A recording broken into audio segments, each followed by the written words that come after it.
ఓవైపు పెట్టుబడులు పెరిగిపోయాయి, మరోవైపు వ్యాధులు విజృంభిస్తున్నాయి, ఇంకోవైపు గిట్టుబాటు ధరలు తగ్గిపోయాయి. వీటన్నింటి మధ్య సాగును ఓ యుద్ధంలా చేస్తున్నారు రొయ్య రైతులు. మూలిగే నక్కపై తాటికాయ పడినట్లు ఇప్పుడు వారిపై మేత భారం కూడా పడింది.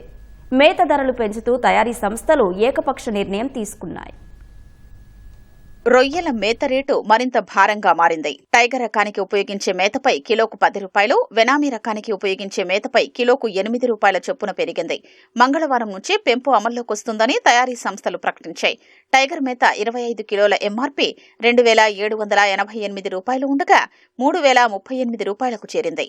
వెనామీ మేత 25 కిలోల బస్తా ఎంఆర్పీ 2,543 ఉండగా మరో 200 రూపాయలు పెరగనుంది.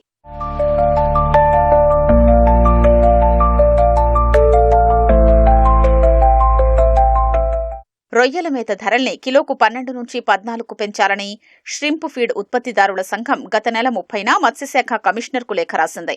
జనవరితో పోలిస్తే ముడిసరుకు ధరలో 20% పెరిగాయని పేర్కొంది.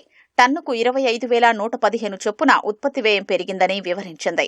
ఆక్వారంగంలో ఇన్పుట్ సాధనాలు, పరికరాలు, సేవలు తదితర ధరల్ని నిర్ణయించే అధికారం ఆంధ్రప్రదేశ్ స్టేట్ అగ్రికల్చర్ డెవలప్మెంట్ అథారిటీకే ఉంటుందని కమిషనర్ రామ్శంకర్ నాయక్ మే 9న ష్రింప్ ఫీడ్ ఉత్పత్తిదారుల సంఘానికి లేఖ రాశారు.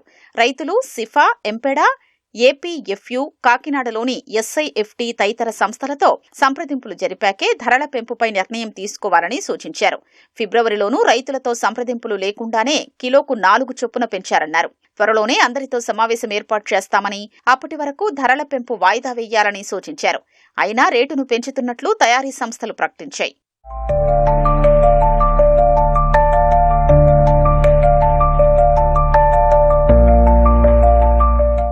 ఆక్వా రైతులు ఇప్పటికే తీవ్ర ఆర్థిక ఒత్తిడిలో ఉన్నారు. అమెరికాలో ట్రంప్ అధికారంలోకి వచ్చినప్పటి నుంచి ఇక్కడి వారికి ఏదో ఒక రూపంలో కష్టాలు ఎదురవుతూనే ఉన్నాయి. మొదట్లో సుంకాల భారంతో కుంగిపోయారు. తరువాత రొయ్యల్లో వ్యాధుల ప్రభావం పెరిగి నష్టాల పాలవుతున్నారు. మరోపక్క పెట్టుబడులు పెరిగి సాగు భారమైంది. ఇప్పుడు మేత ధరల పెంపుతో ఆక్వా రైతుల్లో తీవ్ర ఆందోళన వ్యక్తమవుతోంది.